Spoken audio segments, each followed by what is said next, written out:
han hecho safaris por el África, yo no tuve esa providencia, pero quienes han compartido desde un jeep, desde una camioneta, ver los animales sueltos, ver un pelícano tras una jaula no es lo mismo que verlo revolotear sobre tu barco, que se alza con su almuerzo sobre el ras del mar y sigue volando. Es una cosa extraordinaria. Lo mismo cuando ves animales salvajes, tomando los recaudos del caso, por cierto. Y quienes han experimentado safaris y han visto animales sueltos, cuando regresan a la ciudad, dicen, todos coinciden que no soportan verlos en un zoológico local. Es un choque que tienen, no soportan llevar a sus niños nunca más a un zoológico local porque dice, he visto ese mismo gorila que pesa 180 kilos, que pesa 400 libras, no sé cuántas libras, ese mismo gorila lo he visto suelto y no tiene ese carácter, no es así. Ese no es el verdadero gorila, no es el verdadero espécimen que quieren representar. Y llegaron a una conclusión que me llamó la atención y que le dio título a este mensaje. Llegaron a la conclusión que los que están encerrados en zoológicos son animales que no tienen aliento, son animales sin aliento. Respiran, pero no tienen aliento, no tienen deseos de vivir.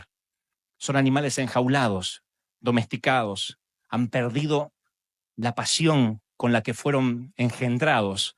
Su código genético dice que ese no es su hábitat para vivir ni para morir, pero sin embargo el hombre ha decidido ponerlo entre barrotes para exhibirlos y cobrar los tickets para que la gente y los niños, la gente con sus hijitos o los adultos y niños vayan a verlo y dicen, son animales sin aliento. Y yo me pregunto si acaso la iglesia no le ha hecho a la gente lo que el zoológico a los animales. Amo la iglesia, está en mi sangre, soy pastor de una iglesia, no quiero que me interpreten mal, pero siempre me he preguntado si la iglesia durante cientos de años lo que ha hecho fue sacar a la gente de su hábitat natural y meterlo en una jaula religiosa. Le eliminamos los riesgos, le quitamos la aventura, le quitamos los peligros, las luchas y los dejamos como cristianos sin aliento. Venimos, adoramos, servimos a Dios y lo sagrado se nos vuelve común. No nos damos cuenta que este podría ser el último día que estamos viviendo o el primero que todavía no fue escrito. Pero dejamos que la agenda, que el calendario nos vaya pasando por arriba y estamos como esos monos enjaulados detrás de los barrotes, viendo cómo se nos pasan no los meses, sino las décadas. Se nos van pasando frente al espejo, entre kilos de más, libras de más, arrugas, varices, estrías y otros géneros demoníacos que nos van atacando. Y la vida se nos va pasando. Yo dije una vez que en ocasiones tengo ganas de agarrar a personas de la solapa y decirle, ¡hey! La vida se te está pasando y la estás tirando por la borda un año a la vez. Y no te das cuenta. Me pregunto, insisto, si la iglesia, no hablo de esta iglesia en particular, sino de la iglesia en general mundial, ¿acaso no domesticó a los cristianos?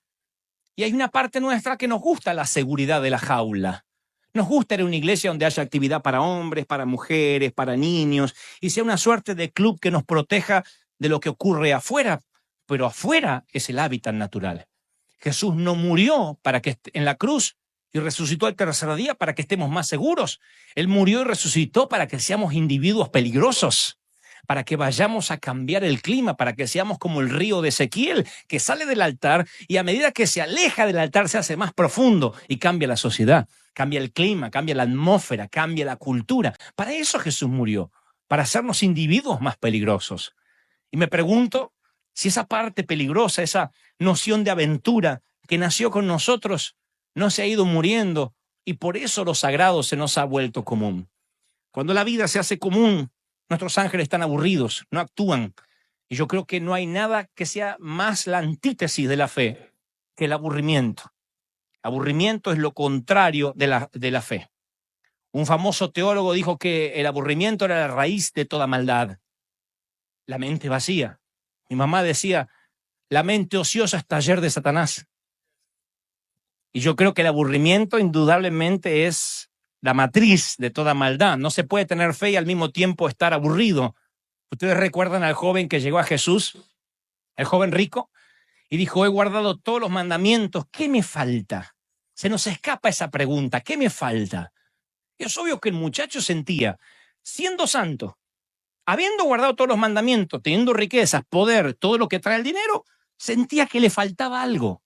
No es este un inconverso al que le falta la salvación, es un hombre salvo aparentemente. Un hombre que guardó todos los mandamientos y dice, ¿qué me falta? Él sentía esa insatisfacción que sentimos cuando vamos transitando días comunes y no días especiales. Cuando la santidad solo es menos y no más. Un día se los expliqué. Yo nací en una iglesia donde la santidad era robar, quitar cosas, quitar cosas. Quite el alcohol, hermano, quite el cigarrillo, quite los vicios, quite el adulterio, quite la fornicación. Y uno quitaba. Y a raíz de restar, uno era más santo. Pero nunca nos dijeron, sume riesgo, sume valor, sume hombría, en el caso de los varones. Suma desafíos, suma visiones. Nunca nos enseñaron a sumar, era solo restar. A ver qué hermana se cortó el cabello. Y había unas hermanas con una cola de caballo por acá. Y ella, yo nunca me lo corté, le dolía la cabeza del peso que tenía. Era la novia de Mr. Ed, porque así era.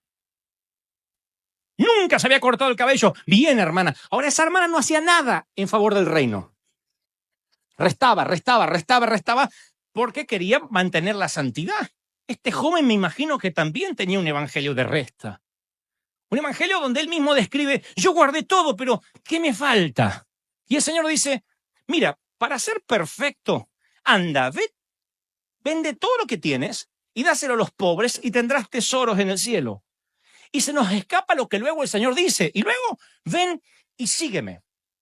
Yo sé que en algún momento cuando leímos esto nos hemos sentido mal por el joven, porque decimos, pobre, le pidió que deje todo lo que tenía. Pero se nos escapa lo que el Señor pone en la mesa. Le dice, y después ven y sígueme.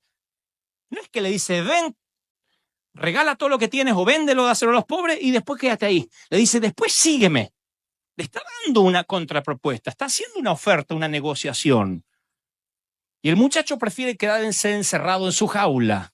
La seguridad de una religión donde guarda todos los mandamientos, no falta ningún domingo, pone el diezmo, pone la ofrenda, canta o qué alegría llegó a Israel o a Jerusalén y se vuelve a casa. No hay riesgos. ¿Es menos cristiano? No, no es menos cristiano, pero ¿qué oportunidad se perdió? Seguir a Jesús. Compárenlo con los 12 discípulos, compárenlo con estos discípulos que siguieron la propuesta de tener un aprendizaje sin paga. Filetearon los peces, los pescados que Jesús trajo de la pesca milagrosa. Bebieron del agua que luego el Señor convirtió en vino. Lo vieron resucitar muerto, lo vieron ascender a los cielos. ¿Con qué se paga caminar con el Hijo de Dios? Si alguno de ustedes tuviera una máquina del tiempo y algún científico te dijera, puedes regresar a cualquier momento del pasado, estoy seguro que todos coincidimos en qué época queremos regresar y a quién quisiéramos conocer. Si hay alguien aquí que diría, ay, lo quedaría por conocer a Simón Bolívar, no entendió nada. Yo sé a quién quisieras conocer. Y este muchacho tiene la propuesta del Hijo de Dios, ven y sígueme, y se la pierde. Se la pierde. Y estos otros 12 muchachos que dejaron su jaula, su comodidad, sea barco de pesca, sea un doctorado en medicina, sea una compañía de cobrar impuestos, dejaron lo que tenía. La Biblia narra que estos muchachos, el Señor los mandó y los comisionó a las 4 esquinas del mundo conocido. Un historiador de la época, Eusebio, escribió que Pedro viajó por mar hasta Italia. Juan fue a Asia Menor. Jacobo llegó hasta España y hasta Tomás llegó. Y Tomás llegó hasta la India. Aún Tomás, el que le costaba creer que el Señor había resucitado, terminó predicando en India, según los historiadores. El joven podía haber sido uno de estos muchachos. Podía haber sido uno de los 12. Podía haber sido el 13º apóstol. No lo sé. Pero prefiere la seguridad de la jaula y vivir sus días comunes. Otro gorila tras los barrotes. Otro elefante que no conoce la selva. Otro león transformado en gatito al que los niños le tirarán maníes o basura para comer. Y diremos, ¿viste al león? No, ese es el león, ese no es el león. Eso es un león en cautiverio, un león domesticado, un león que intentan civilizar. ¿Viste la iglesia de Jesucristo? Esa no es la iglesia de Jesucristo. Son cristianos domesticados, civilizados. Los he visto caminando por algunos campus con su vaso de café de Starbucks escuchando un mensaje sin que nadie los moleste. Un mensaje cortito, por cierto, porque no tienen mucho tiempo para darle al Señor. Son gente, como lo definieron las personas que estuvieron en safaris, a los animales del zoológico, sin aliento. Y tomaré los últimos minutos para explicarte por qué digo sin aliento. Porque es exactamente lo que Satanás le quiere quitar siempre a la iglesia, el aliento. Desde las primeras páginas de la Biblia, a Satanás se lo compara con una serpiente. Siempre traté de investigar qué tipo de serpiente y se me ocurría en primera instancia que podían ser las serpientes venenosas, esas que tienen una carga de veneno tan grande que podrían matar a un ser humano o a varios caballos. Sin embargo, creo que la serpiente, el reptil que más se asemeja a Satanás, es la pitón. No quieren encontrarse con una de esas en el jardín. 180 kilos, 400 libras y puede medir hasta 6 metros. Pueden comerse tranquilamente cocodrilos, pueden comerse enormes caimanes, no son venenosas, pero lo que hace es enroscarte, asfixiarte hasta que exhales el último suspiro y te quedes sin aliento. Te tritura los huesos de a poco hasta que no puedes respirar. Tritura los huesos. Si logran enroscarse alrededor de un cocodrilo, literalmente lo primero que le quitan es el oxígeno.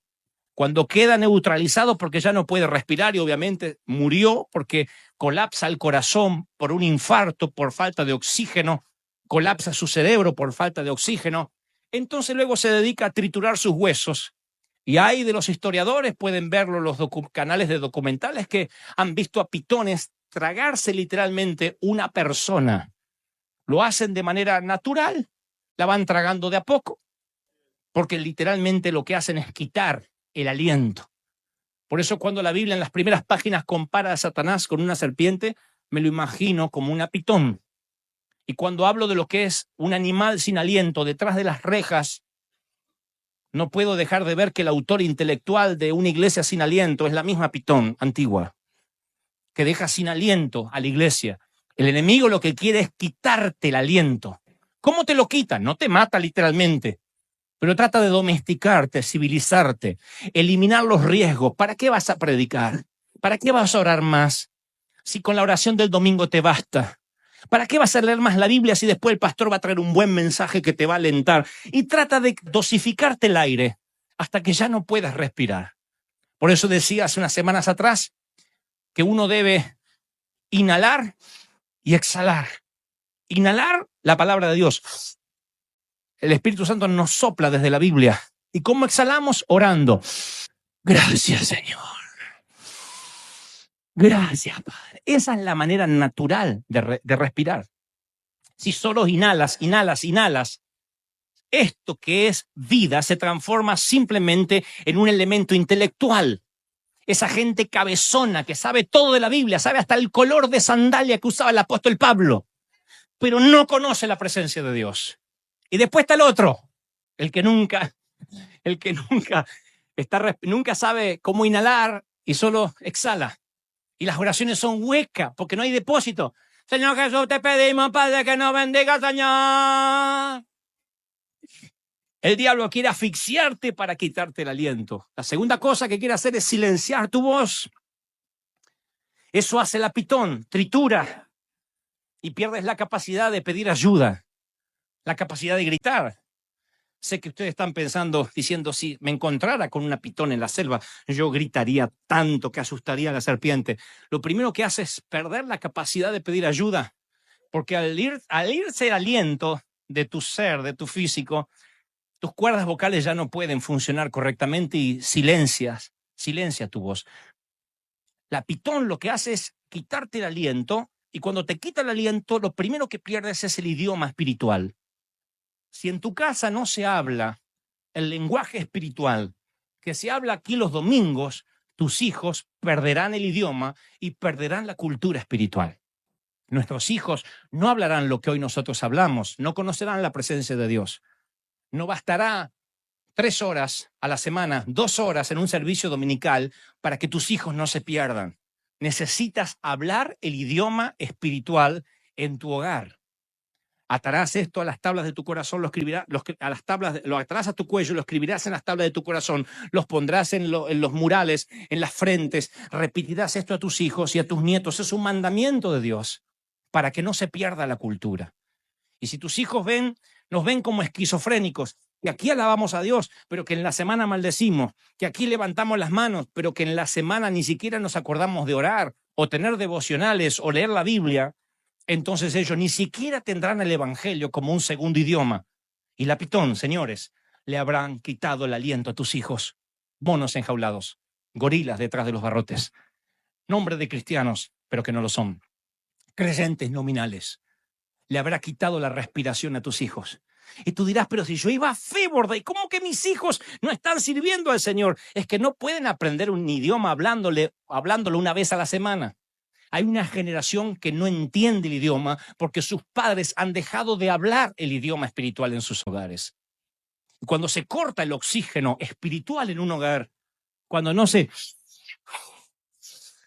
en un hogar se corta el aliento. Y lo que tenemos en casa son hijos de gorilas en cautiverio, o de elefantes en cautiverio, o de leones en cautiverio. Dicen los que estuvieron en safaris por la selva, que si los animales que están en cautiverio son animales sin aliento, literalmente los que nacen en cautiverio ni siquiera merecen llamarse animales salvajes, porque no han tenido nada, no saben lo que es la selva, no saben lo que es el hábitat natural, no saben lo que es ganarse una presa, no saben lo que es salir a cazar. Son animales que si algún día los quieren liberar o quitar de la esclavitud y los llevan a la selva, se mueren, porque si no viene el guardia del zoológico a tirarles un pedazo de carne, no saben cazar y posiblemente sean presas de depredadores, aunque tengan 800 kilos de peso, porque nunca han aprendido a cazar. El joven rico dijo, ¿qué me falta? Aventura te falta. ¿Qué me falta? Dejar de estar viviendo de tu papá y salir a ganarte la vida. Deja todo lo que tienes y me sigues, te propongo aventura. ¿Qué incluye el tour, señor? Bueno, incluye algunas caminatas sobre el agua, alguna resurrección de muertos, 2 o 3 leprosos limpiados y algo por el estilo. Yo hubiese tomado ese tour de inmediato. El muchacho dice, me vuelvo a mi jaula. Y se volvió. No quiso perderme.